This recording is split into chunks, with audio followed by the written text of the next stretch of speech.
Folks, hey, apologies. We were making our way through some technical difficulties, but we are ready to start.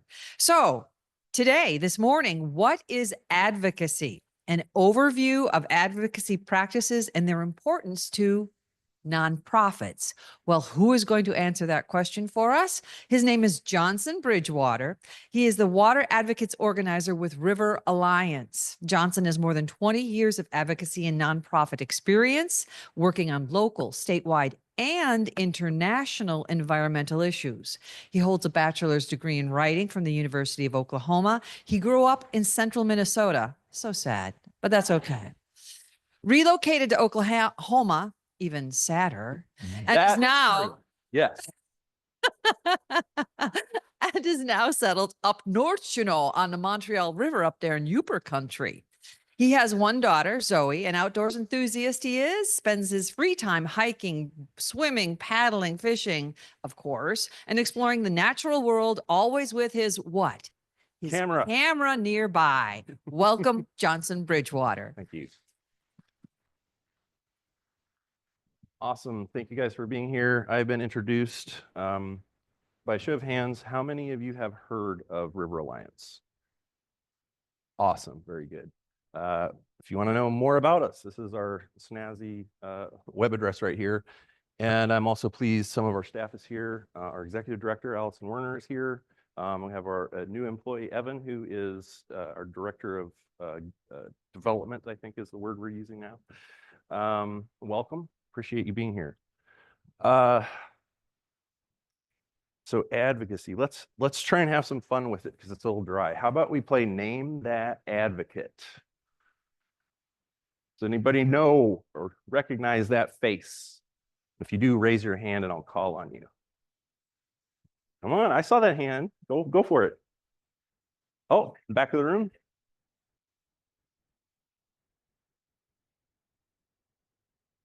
Although the second one.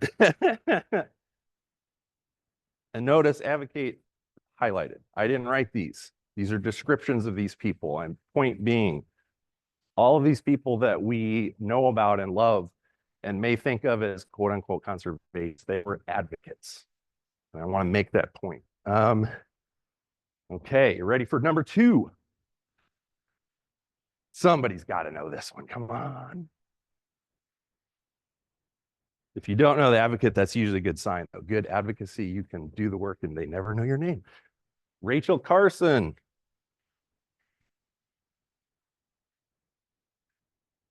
This point I put up here because the other point I want to make, scientists absolutely should be engaging in advocacy. That is all I will say. One more. Come on, everybody. Yay, all right. Without advocacy, just imagine. Wisconsin has been an epicenter for air, land, water advocacy. So I look at this as your history, and you all should definitely become a part of it. Imagine without advocacy, no Clean Water Act. Before a big wave of advocacy in the United States, the Cuyahoga River was burning out of control. No EPA. Again, big movement came together. We had Gaylord Nelson, unbelievable. There would be If you want to read a story of advocacy, the one story I would read is how the Boundary Waters was made. Decades.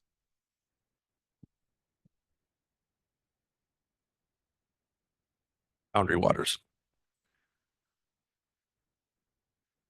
So think about that for a moment. What is advocacy? So there's a verbal version of it. Public opinion, government policy, and laws. But the point being,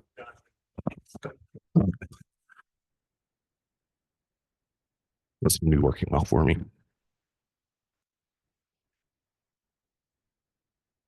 And just so everybody knows, this is being streamed too. So if you have a question or a comment, raise your hand and I'll come over to you so that people online are able to hear it too. Yeah. Working okay now? Okay, I'll try and talk with this. So the point being, public, government, and laws being legislature, there are absolutely pieces of advocacy that are carefully regulated and controlled, and lobbying is the big one. But public opinion and federal government policy, those are things you can do advocacy and advocacy campaigns in with no limitation. So as I just mentioned, yes, there's one thing, this lobbying piece of advocacy that hangs people up. We're not going to talk about it right now. But it also carries all of these efforts, the majority of which have no regulation. So when you think about advocacy, I would suggest you think about it in terms of those three people that I shared with you. And this is the biggest thing. Sorry, I'm running dry in the mouth today. Communications and advocacy are closely related. But this last point, this would be the single point I would like you all to walk away today. The difference in communications and advocacy is an action. And it does not have to be complex. It just has to be something people can tangibly engage with. And this is kind of a caveat stat. A 501c3 absolutely can and should be engaging in advocacy. 501c4s, for those of you who may not know, those are organizations that know they're going to spend a lot of time on lobbying. So they are not a tax deductible organization. That's the difference. They're still regulated, but it's under a different set of rules. So I've tried teaching advocacy a few times now. And one of the things I quickly realized, the reason it's easier to do than teach is because it's broad. There's not really an advocacy 101 textbook per se. There are lots of handbooks and versions of it, but the point being, this is the reason I think sometimes people are intimidated. If you look at the entire realm of advocacy, but you start breaking it down into pieces. So simply raising awareness and educating the public, say wake boat issue, that's advocacy. That's not lobbying. It's just advocacy. Now, policy advocacy is a little different because at the federal level, you can engage in policy without limitation. Wisconsin, administrative hearings and things like that, which are often tied, to policy codes and admin codes. That is something that in Wisconsin is actually regulated, not at the federal level. When we get down to grassroots advocacy, again, this is just simply meaning mobilizing communities to advocate for change. Does not mean you have to be doing a legislative action. Then we get down to lobbying and kind of the two buckets here. Direct lobbying is where you yourself, somebody in your staff or a lobbyist is having these dialogues. That is a unique, and obviously that is potentially lobbying. Here's the big caveat. So what I was taught, I mean, it's a rubric.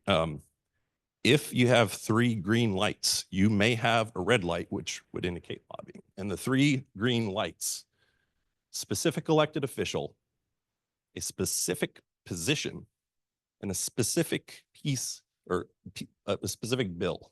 You have to have all 3 of those. If you go sit in your elected official's office and talk about news, et cetera, that's not lobbying. Okay. I'll let some of you guys, do we have any executive directors in the room? Ooh, we have 3. Okay. What would you say, Mike, for why you should engage in advocacy? I would say that in order to effectuate our mission, policy has to be implemented at a state or a local level, depending on what it is. And so that's a great way to do it. Alex.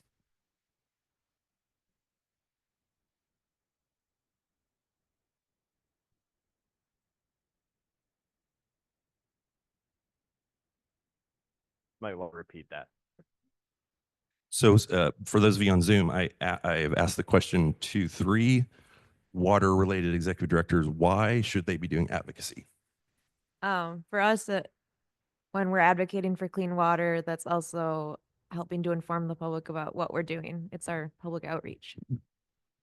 And I'm going to ask of a 3rd executive director, Allison Werner. Well, I'll expand on what Alex said. It's also a way, as Mike mentioned, it's hitting your mission. It's, as Alex said, it's outreach and engagement, but it's building your base of support as well. It's how you're going to find like-minded people that are going to volunteer and contribute and become a part of your organization as well to help carry on that mission and message to others. And I really like that because this is the point of advocacy. Advocacy forms a link between your organization and people.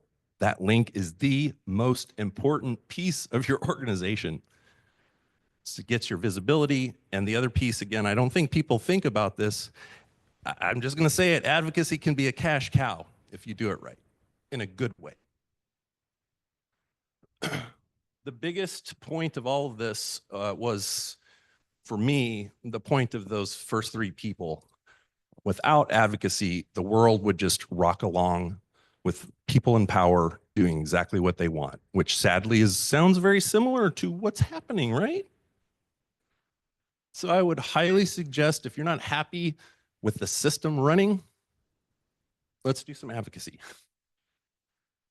And this is just a visual. It's so delicious that hopefully it will stick. This is a super, super, super huge point. We are trying to build a community and coalitions in Wisconsin. Doing that well requires having, sorry, I've been having some cognitive issues.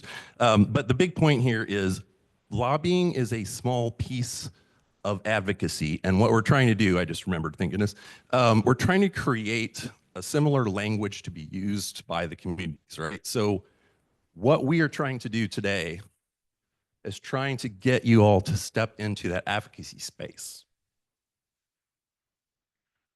By a show of hands, has anybody done an op-ed or a letter to the editor? Awesome. You are an advocate. Has anybody had a community meeting about a difficult issue or a problem? You're advocates. You don't have to be an elected official and you don't have to engage in lobbying. The one thing I would like to point out also, a few things. So there are some organizations that specialize in advocacy, and I'm just pointing out one example, the ACLU, American Civil Liberties Union. They focus using legal action and lawsuits, and often people don't think about that, but that is absolutely considered a vital part of the advocacy pie. And then I would also, my request to you all,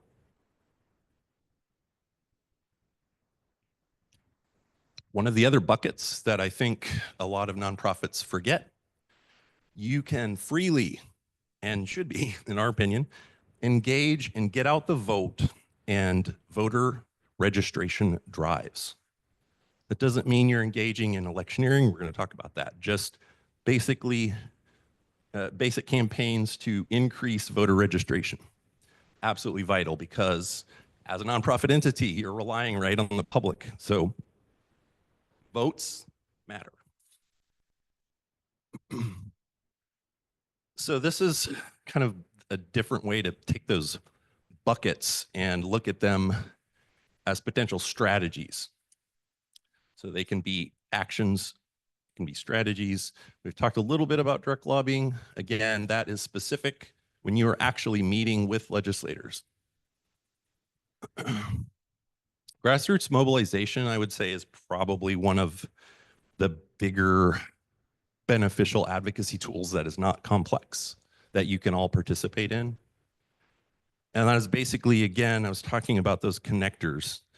The entire, advocacy, to the way I look at it, it is connectors. It's glue that holds people, organizations, and coalitions together through action. And I'm going to keep saying that, action. That is the difference. Media campaigns, coalition building, and the last one I wanted to mention specifically because in coalition, you typically are going to have people who've been there before. You're going to have people who haven't been there. That is the point. I would love to know about advocacy, but I don't really understand it. Look up, join a group, join an organization that you know is doing some. Go to a meeting. The coalition, in my opinion, after kind of going full circle with lots of ideas, the one thing that is missing is more discussion, period. Most of the issues we're facing right now, more discussion. So yes, there are challenges. I know it's not simple. This first one's interesting. I was thinking about this as I was preparing today because I realized all that I know about advocacy was learned as I was doing it. I never had the luxury of a class or anything like that, and most people don't. What happens? Oh my God, what's that yellow stuff in my river? Boom, advocate's born. But they don't maybe know, how to move forward. Again, find people. I guarantee you, those of you who didn't raise your hands that you're advocates or involved in advocacy, I promise you know somebody who is. And they are, in my opinion, advocates like to talk about what they're doing. So definitely make those connections. This is a new one. I don't have a position myself on this. I will just say we're very troubled to see a lot of people are starting to say, well, we're going to totally reform our advocacy program to use words that are positive to the incoming administration. And that terrifies me. I will be honest. This is, I will go to Mike. I would love to get your thoughts. Had to gather them there for a second. This is definitely a rising problem. I don't know that we've seen it so much in this community, but the tenor of discussion has gotten obviously really bad, and more we see people speaking more from a standpoint of anger and an attempt to take down the opposition through anger. One, I don't think that's an effective advocacy strategy. I would not recommend it because I don't think it works in the long run. I think in a way we all have to learn to sort of accept those moments when they come, try to let that stuff wash over us, and get back to the conversation. Because as I said in my remarks yesterday at lunch, it's really about conversations more than it is about anything else. And local, That's yeah. why it started. I am just, as an import, I'm just amazed at our history, our advocacy history, especially on the. And I guarantee you, Gaylord Nelson. Oh, shit. I think there's a fine line between standing for your principles and being pragmatic about making decisions as to how you're going to change, if you're going to change language. You can also remember that you can use different language depending on the audience that you're talking to. So, I mean, if you're an organization that works primarily to lessen the impacts of climate change, would probably be working against your interests to not use the terms climate change. But in some instances, you may talk about climate change in a different way than you would somewhere else, because you do sometimes, I would say, want to parse your language towards the audience that you're speaking with. And that's one thing, another difficulty that you can't really teach advocacy and lobbying. It is the subtlety. And that is the thing I can't teach you today. That is something anybody in this room wants to call and work with me one-on-one, we can. But the subtleties, that is something, Peter.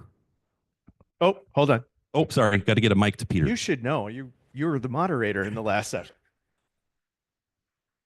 Yeah, I think wording is important, and you know, there are ways of dealing with this, and you have to kind of accept it.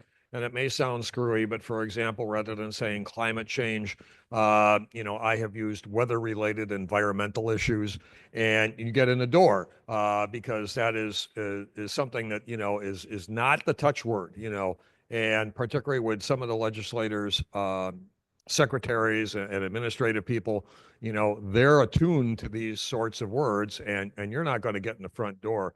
So don't be afraid to wordsmith things. I mean, you can, you know, yeah, it's a pig, but there's many different variations of a pig, and you got to pick the right one. Notice he said writing. People often say, you have a degree in writing? How did you do all this? It is words. It is the very theme of this week. They're powerful.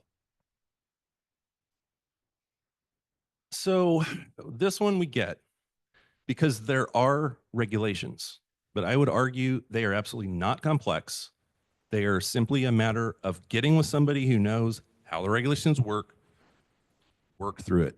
Almost everything related to the formal aspects of advocacy, which is mostly lobbying on the formal side, they're literally just paperwork. It's bureaucracy. They're not out to get you. It's not sneaky Pete. So let's talk about a few things that tend to work well.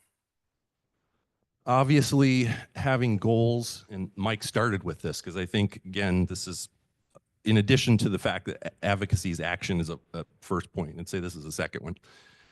The advocacy is there to push your mission. It's not there to be radical. It's not there just to do stuff. It is literally your best tool to push your mission forward. Partnerships are at the center of the work at River Alliance. And I can honestly say, I'll give you one example. River Alliance has a 30-year history, has been working on mining issues for decades. And what we noticed is our neighboring states dealing with the same issues. Northern Minnesota, northern Wisconsin, UP of Michigan, they're all in a similar boat. None of them were talking to each other. So one state might have the exact same problem as another state. Without those connections, that is how things happen. I don't know how to explain this, but it is through, not just through lack of awareness, but lack of community. If you're working in isolation, you are working yourself 10 times harder than if you are trying to coalesce and work with others. And I guarantee you, nonprofit community loves to help. Why we're here. I could try some storytelling, but I'm a very bad storyteller. But no, when you're talking about engaging the public, it's almost endless, but these are just a few ways to think about that. Obviously, if you're trying to tool your advocacy to align with your mission, think about using polling data. I mean, sadly, we're in a political climate where polling data is almost irrelevant at the elected official level. But for your organization, it's invaluable because it's the public, again, the public and the legislators, not just the legislators. This one's the difficult part, but all I will say is once I started putting my work, my advocacy work, which again, this is very subtle, so it is often long conversations. But once you start keeping track of all that, which I'm going to give a shout out, I'm not kissing up, but our organization has the most deep files of any organization I've worked for. I was able to come in, jump into issues within 3 months instead of 3 years. So tracking and measuring impact. So briefly, somebody in the room was like, I hate it when you scare us with the, the legal stuff. And to me, the point is it's not scary. None of this is difficult. It's fun. It is, it can no, it absolutely can be fun. One of the best days of my life was it was not a lobby day. It was a public education day in the Oklahoma Capitol with 50 organizations in Oklahoma dedicated to clean water. It was awesome. So yes, there are obviously limits on the lobbying piece. And again, I'm going to say that it is not, I would write this down. You are not lobbying an elected official unless specific elected official, specific position, yes or no, specific piece of legislation. Okay, it's got to have those 3 ticks at the federal level. There are limits, but I want to share a tip real quick, but I needed some water.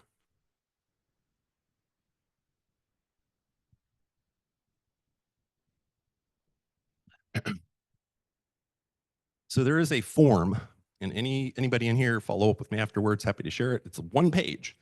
It's I think it's a 5768, but what you're looking for is a 501H election. The gist of it is, this is for federal lobbying, not Wisconsin.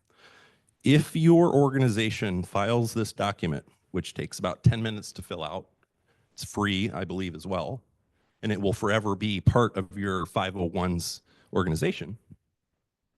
The 501H, and I'm going to do this very quickly because my attorney's not here to give me the look, but I'm going to give you the thumbnail. An average organization, nonprofit, the IRS won't get all the IRS will typically allow 3 to 5% of a nonprofit before they see trouble. If you file a 501H, your organization gets a specific dollar value based on your organization. You know, every day of the year, don't go over that number. That's it. The best part, the 501H number is roughly 4 times bigger than what you're allowed to do without it for lobbying. Can I add Absolutely. a piece to that too? So what he's talking about is in relation to your federal tax exemption.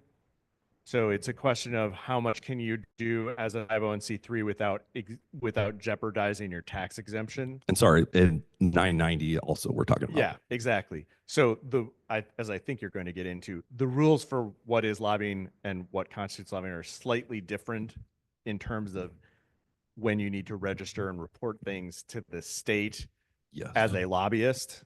So yeah, and so this is a big thing. The way federal lobbying is defined, and some of the specifics to Wisconsin that Mike mentioned, we'll get into briefly in a minute. But Wisconsin is regulated differently than federal, so just know that, if nothing else. But the thing that I want to point to, you can go spend your whole day at the Capitol without any minutes having to be signed off on lobbying. Okay. Just meeting your elected officials. Do you have an annual report from your organization? If your local elected officials don't have a copy of your annual plan, shame on you. The last thing, though, that I want to stop with, or this slide, this is the big one. This is the one I want to terrify you with. Not lobbying. No electioneering. Unless you have deep experience and very knowledgeable people, stay away from all candidate-based electioneering. When you get your education and become a super advocate, you can actually engage in political forum or community forums with all elected officials. You can do candidate questionnaires with all the candidates. But my advice, if it looks like a candidate-based issue, stay away. So this is, I think, what Mike was mentioning. So again, that's the pizza. That's the advocacy pizza. But somebody has picked up a piece of Wisconsin lobbying pizza. Giving testimony in formal rulemakings or state administrative process in Wisconsin is lobbying.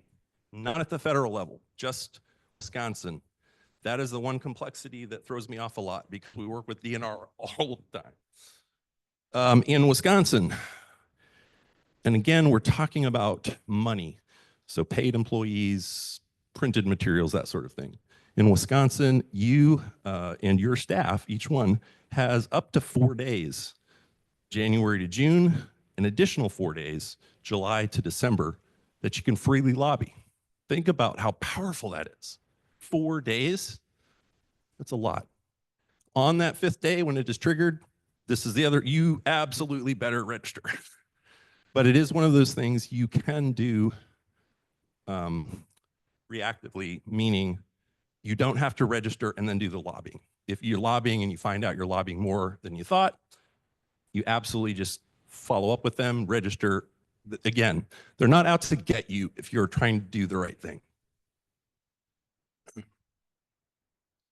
So we talked about the 501H. And again, that is just a standard recommendation we always suggest to organizations and groups we work with. And I mentioned this a minute ago. Keep on the lobbying side, try to keep in mind dollars assigned. That's what they're wanting. So do you have paid staff time? Do you have materials that you printed for an advocacy campaign to raise awareness? They're wanting the money. It's the federal government, right? So think about that. Don't worry too much about the messaging and the complexity of the campaign itself. The regulation is very straightforward. And again, this last one, which I've mentioned a few times because it's important, and this is so somewhat unique to Wisconsin, and that is spelled out. If you are a nonprofit executive, you can talk to your specific elected officials, those that are in your districts, et cetera, unlimited, even if you want to talk about lobbying issues. That's huge. You could be talking to your whole town board or your county supervisors. A few things to think about. Just drive back to, honestly, advocacy. Yeah, essential is a good word for it. But again, don't be afraid of it. It's so essential that I would much rather reach out to somebody and just start the conversation than try to do it. People are always out there to help that first step. And that's just a recap, the last point. This is the point. This is the point. And I just want to look at that for a moment. All right, so that was the end of the formal stuff. I just want to open it up now to questions for the room. And again, if you have questions, I'll bring the mic over to you. Quiet room today. Oh, there we got go. one here.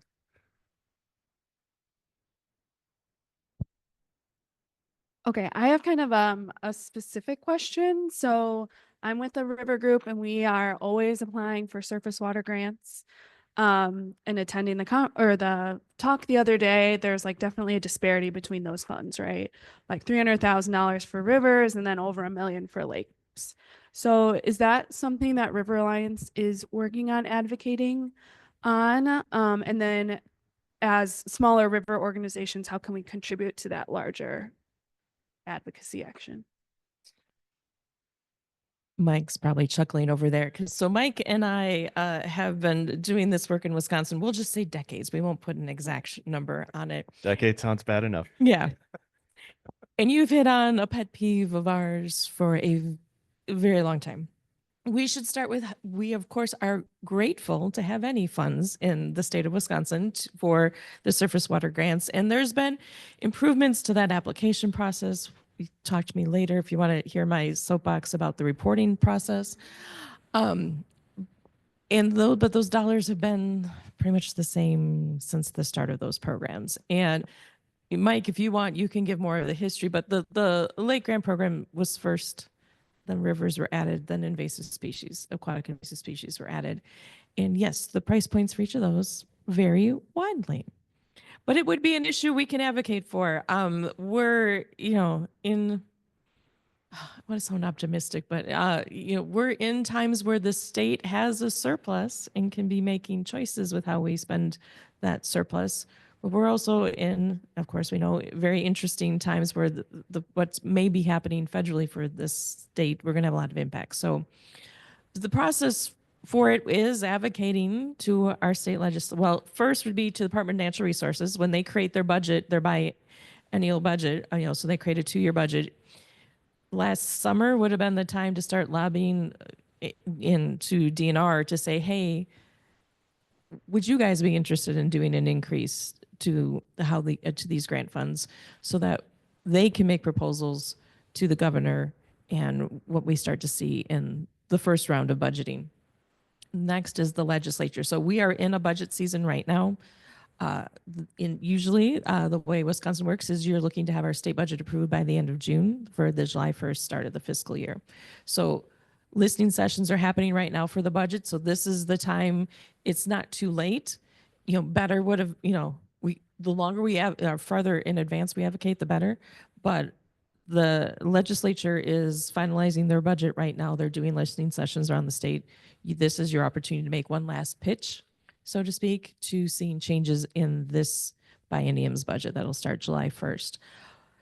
So it's a long process and such, but that would be the steps. We would love to see it. I'll explain that. We have not been in a political climate for some time where there's been an appetite to see things like these funds increase. So, but preparing now for 2 years from now, that's kind of where we are. Alex? I just wanted to ask you or Johnson, in that specific scenario, where does that advocacy become lobbying? Where is that line? Nice question, Alex. Well, so as Johnson mentioned, so it's when it's the trifecta, right? So when you're talking to an elected official about a specific piece of legislation and asking kind of the for or against. So as you're advocating for consideration of this, you can stay in that advocacy world for a while. Once you specifically start talking about the budget, the state budget is actually is legislation. This budget is a bill. So when you start talking specifically about a budget ask, and it's becoming that, we would like to, saying to your legislator, we would like to see an increase in funding for the budget, you are now talking about a piece of legislation. So once you get specific about, again, piece of legislation to your legislator with saying one way or the other to approve or be against, it is lobbying. So with that issue, it's pretty quick of when you're getting to lobbying because the budget is a bill. You want to get lawyer in the room, lawyer-ish person in the room? Well, less lawyer, actually more a sort of point of strategy that I think is involved with this too. So I'll use this example. This is like a little bit wonky on it, but it leads to a broader point. So the way a lot of this money, the way most of the money for the surface water grants are funded is through what's called the motorboat gas tax. So if you're not familiar with that, it's basically it's a carve out of the general gas tax that we all pay when we buy gas. The idea is that if you are using a motorboat, you're buying gas, part of that should go towards work on our waters, on our surface waters, right? So that money funds all of the surface water grants, right? So that's not really an appropriation. It's not like every budget the legislature says we're going to spend $3 million or $7 million or $165 million on surface water grants. Would be nice if they did, but the latter, not the first. But so that's done. That's created by a formula. So either that formula would have to be changed, or you'd have to get an additional appropriation, right? What that means is you have to call to attention to the legislators how this tax exists, which is very consistent. It's a formula. It happens every year. We know what it's roughly. Yeah, roughly what it would be. As one of my past board presidents has said to me on numerous times, there was a Senator Jauch from northern Wisconsin who would say to her often, we're legislators, be careful what can of worms you open up, because when people start looking at things, they might go, well, part of the motorboat, part of the gas tax goes to motorboats. That should be going to our crappy roads. And suddenly we lose money. So strategically, sometimes you have to think about when is the right time. And in a time of fiscal restraint, like, is this I'm not making an argument one way or another, but These in are the this time, subtleties, is though, that that right? make Yeah. We had advocacy a difficult. couple And people with questions back here. Hi, it's actually a thought for river funding. Thinking in terms of a watershed. So you're part of a watershed, and now Johnson and I met at a Yellow River Protection Conservancy meeting, and so I'm on the Spooner Lake District Board, but I'm also on the board for the Yellow River Conservancy, and we collaborate. So some of the funding, like they're helping us possibly buy some property on the lake that could go into a conserve. It's been another partner or another option, and probably a better way of thinking about how to plan and how to fund. And so it's. I love that. Yeah. So anyway, yeah. And watershed, I mean, watershed management is the way we should be thinking. It was interesting. I was sitting at a table with two young girls, and they said, and they were doing some consulting, and they were discriminating between a lake management plan and a watershed management plan. And I was like, no, I think it should be a watershed management plan, because you're part of something. And so that might be a base and a way of collaborating, making your case stronger, and getting more funds. So. yeah, reach out and ask. I mean, that's step one on advocacy. And we have one more question back here. Yeah, there were two people in one of the earlier sessions in a different room that were bemoaning the fact that apparently an assembly representative and a state senator would not meet with them. They didn't have time to sit down with them. That should not stop you. I would much rather sit down for an hour with a staffer who is going to have the ear of the assembly person or the senator than to spend 5 minutes with them, because the meet and greet, where they shake a hand, you say, I'd like you to vote for something, goes in one ear, word out the other. If you can make a good argument to the staffers, that's going to have a whole lot more effect. Way more. Yeah, than the others. And the other thing that I found is, quite frankly, if you get the attention of a staffer in Madison, which may mean that you travel to Madison, you are going to have a lot more effect than somebody that's doing the round robin and is at the local library, and we're going to listen to constituents for the next 30 minutes. They take notice that if you have the interest of going to them, you're serious, and don't be afraid to do that, because you're going to have more luck. And just one addendum in the next question to that, I'm going to give Peter $20 later because I forgot. That is a key I was going to mention on lobbying. Absolutely, the secretary or the admin staff. Those are the people I work with 90% of the time. The legislators were fairly irrelevant, believe it or not. Okay, sorry. Next question. Thank you. This is in regards to the need for a 501H status. I've never Sure. heard of this before, but I'm the president of the Guile Flowage Association. And by the way, thank you so much for your help with FERC. I've been meaning to meet you. I live up there. So anyways, we're going through Federal Energy Regulatory Commission licensing of the Guile Flowage, which is a really confusing process for me. So thank you all for your help. But my question is that we're the only local stakeholder that has been having input on the FERC licensing process and everything. And we filed for, we've been a stakeholder, a registered stakeholder, but we're at the point in the process where other partners, other groups such as the National Park Service and the Whitewater Association of America recommended that we file for intervenor status, which we did. So that means that we can actually appeal and ask for hearings. Do you think that requires us to have a 501H status? Okay, not because it wouldn't be advocacy, even though what we are filing for could cost extra Yeah, money. and it's at the federal. Okay. Yeah, thank you. And I am so sorry. I literally 3 years now, because I'm on the Montreal River. I've been trying to connect with this person. So here she is. See you later. It's the power of the Lakes Convention, bringing people together. Absolutely. So that's, if there aren't any questions, I'll share one more thing, but I want to scan the room. Yeah, we have about 10 minutes, so there's plenty of time for more discussion. Got it. I will see if it's in here. A couple things I want to share with you. We have tools available for your advocacy. These are giveaways that you can use. This is just one simple example of how you might think about an advocacy action. Again, advocacy is about action. It's communication that's pointed and requests something out of the receiver. And this is just a generic way to think.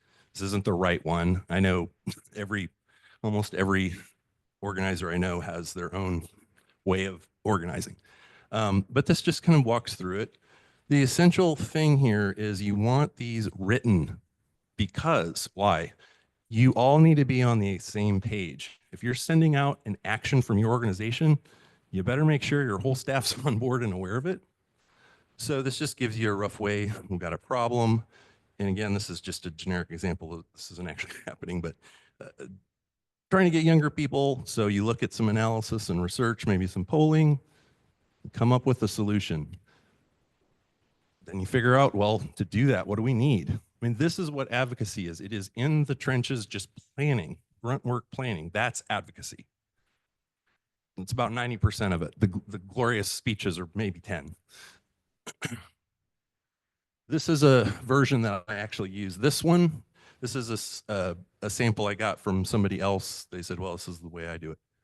This is what I do. And unfortunately, the file was corrupted, but I'll try and briefly walk through this. Because again, I can share this. This is Excel, and you can wipe it out. But again, for advocacy, I'll just point out like 5 parts, and then that'll be the end of my time. So at the top of this, if you request it, you have what the point of the campaign is, and it's do not change what has worked for 30 years. This is a live issue. I'm actually glad you can't read it. There's sensitive information. This just happened. So it was an actual campaign. We got called. There was bad county board level action happening. And in about 2 weeks, we organized opposition, and they threw it back to the committee. So that's a victory. So what you have, though, what you're after, these are your connections. Almost all of these people I did not know a month ago. They're all now going to go into our database, hopefully become supporters and donors. And then you move into what do we need to do? So you have your actions along with who's in charge, what it's required, and talking points. This is the really critical one. The one I see, the bigger the organization, the more often I see people speaking out of step. So again, this is all about making sure you're saying the same words. And then lastly, I'm trying to remember what I had over here. Oh, this is our legal review. Sometimes you need that. So I can share this as a blank tool anytime. I will talk with any of you and probably visit with you in person. So thank you. This has been awesome. I just want to say this is awesome. I think this is, if there's anything that you take from this session, I think this idea of if you are working on an issue to have some sort of a plan that is fleshed out, that everyone has buy-in. You notice that he was talking about assessing what assets you have as everybody that's on the team that's trying to do this, who's got stuff that they can bring to that issue and work through this plan. It will be so much more coordinated and so much more effective because you've got a coordinated message and you know what audiences you're talking to and who's best for doing all of that. So, but really good piece of info. Oh, that means I have to get really close to the camera. Christy asked, do you have any recommended books on advocacy? No, I'm sad to say I don't. I would love to talk with her, seriously. So if she wants to get in touch with River Alliance, I'd rather have a conversation and get her started. I will point out another resource. There's a group called the Alliance for Justice that puts out a lot of good information, especially in relation to how lobbying relates to your tax exemption and 501H thing. If you live in another state and also do this in another state, they have information about all states, but federal and everything. So it's just allianceforjustice.org. Oh, hold it. Play Phil Donahue. You did do a good Donahue. Just the addendum to Alliance for Justice, they have a separate kind of entity now called Boulder Advocacy. But when you go to their website, you can pick certain topics, and yeah, they're still there. But Boulder Advocacy is their sub piece now. Yep, absolutely. We got a hand up over on the far side without Gary Larson. Could you share like an example of an advocacy win? An example, I'm sorry, of a what? Of a win. I've got a great one. We have what, 2 minutes? Okay.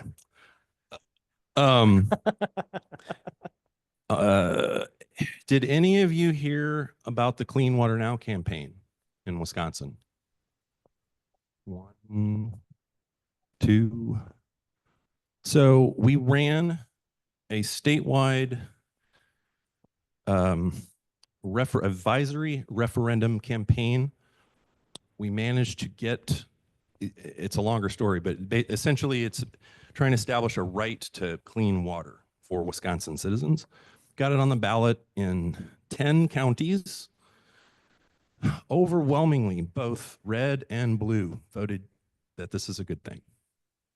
So how does the legislature respond to our campaign?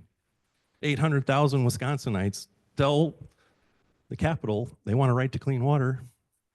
Do any of you remember that they just made advisory referendums illegal? They took them out. So sometimes a victory looks a little different than a victory.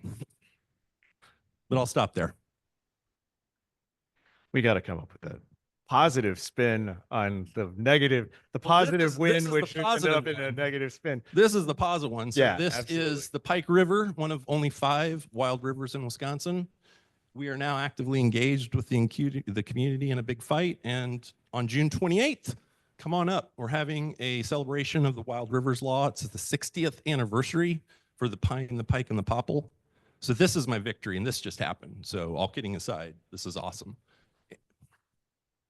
Absolutely. That seems like a good way to end it, unless we have other questions. Certainly entertain them. We can always stay. I'll give an example of a campaign that we're in the middle of that I think we are going to be successful for, though if you were in my earlier session, I have been saying this for a few years, but we're trying to get Chapter 33, the law related to lake districts, updated and revised. And so we've sort of done, at least, I don't know if I've shared it with the rest with Dan, but I have a written plan as to how we're doing this, and we'll be implementing information towards once this gets introduced as a bill, we'll be implementing a campaign to get all of you to advocate in support of it. So hopefully we'll have that happen this year or early next year, that will be passed. And to Peter's earlier comment about working with staff, there was a bill related to shoreline, a minor shoreline zoning issue that was actually proposed by somebody else, but that we got involved with. I never talked to the legislator at all. I only talked to the campaign staffer who kind of admitted, like, I pretty much have, but she'll go with whatever I say. So like, you can work through me. And those are great situations because you don't have you're talking to someone who's not necessarily needing to think about for themselves the optics of what they're saying. They can be maybe a little more candid. Sometimes maybe they choose to be less candid. It depends on the staff person you're working with. But it's definitely something that can work, and that was a success that we had. So. And I just realized this has been happening I didn't actually tell you the victory. I didn't even tell you guys. So what's happening in Marinette County, the county forest county forestry is trying to remove itself from the Wild Rivers Agreement, which it can't do, but that's the campaign. So they were literally saying that they wanted to be able to cut more on the Pike River. So that is our victory as of right now, we've stopped that. Anything else? Well, we might actually be finishing a few minutes early, which if there are no more questions online or anything. So, okay. Will be for those who are online.